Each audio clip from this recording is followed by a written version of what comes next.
Ships carry everything you can think of.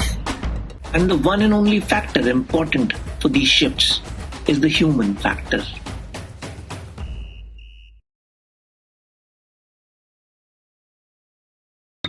This world is a market. It runs by the trade. At the center of this trade are the ships.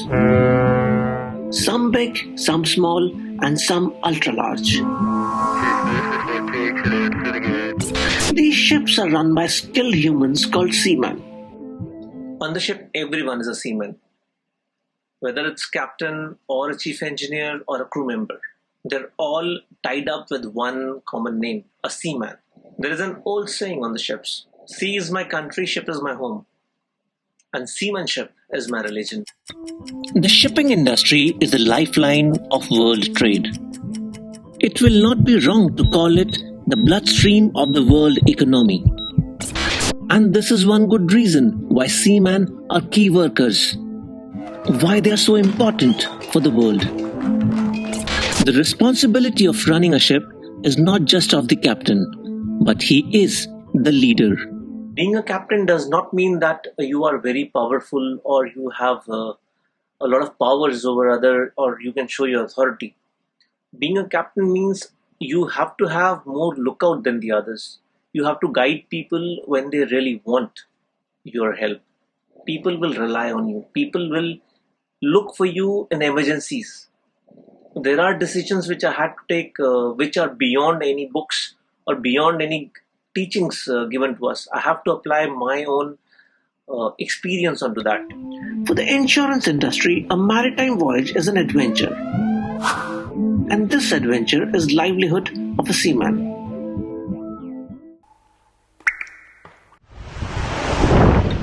Exposed to the perils of the sea, a ship is a very hazardous place with no proper medical care in case of an emergency.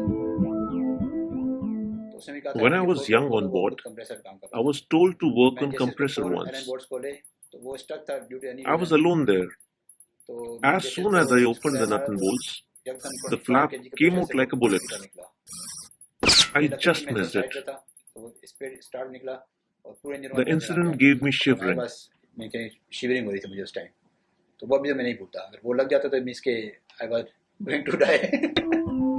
The second officer of a ship is responsible to plan a passage from one port to another.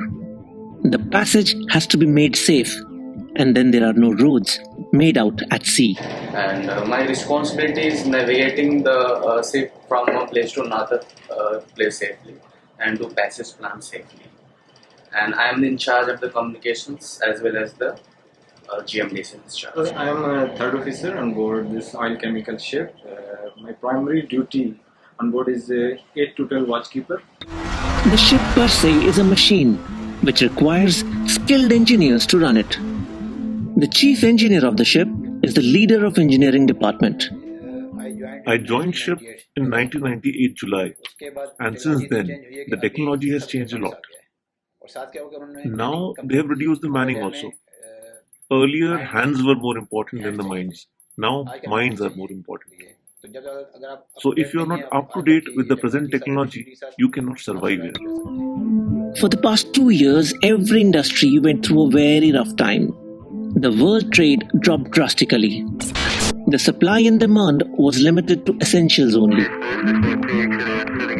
The skilled sea labor, the seamen, even saw it tougher. No means to get down from the ship, no emergency medical care, and no shore leaves. They had to work all through the tough times to keep the supply chains open. Ships carry everything you can think of. They carry hazardous chemicals, they carry food, they even carry flammable oils, and sometimes explosives. Everything we consume on land creates a demand. And if this demand cannot be met locally, it needs to be imported. And most of the time, it is imported via sea route. The price of the ship and the cargo at one time can cross $50 million. Now imagine a position where you're controlling that kind of worth. obviously you will become responsible to owners, you will be responsible to the governments and to the public at the same time. And there is no escape from that. The world trade makes our lives easy. It makes everything available to us on just a scratch of a card. All these demand and supplies are collected at one place called the seaport. Contrary to the belief, the ship is the most environmental friendly and economical means of transportation. This makes ships the most valuable link in the supply chain industry. And the one and only factor important for these ships is the human factor. Like I miss my family because this is first time out. I go out from them like 1 or 2 or 3 months. Mostly I miss on board my family members. And ships are driven by us and we are driven by our emotions. And the biggest factor that affects our emotion is our family. During this COVID situation, seafarers were at the tipping point. They were on board, they were stuck on board for 8 months, 9 months, 2 years sometimes. Some of them lost their family members. And some people were lost on board.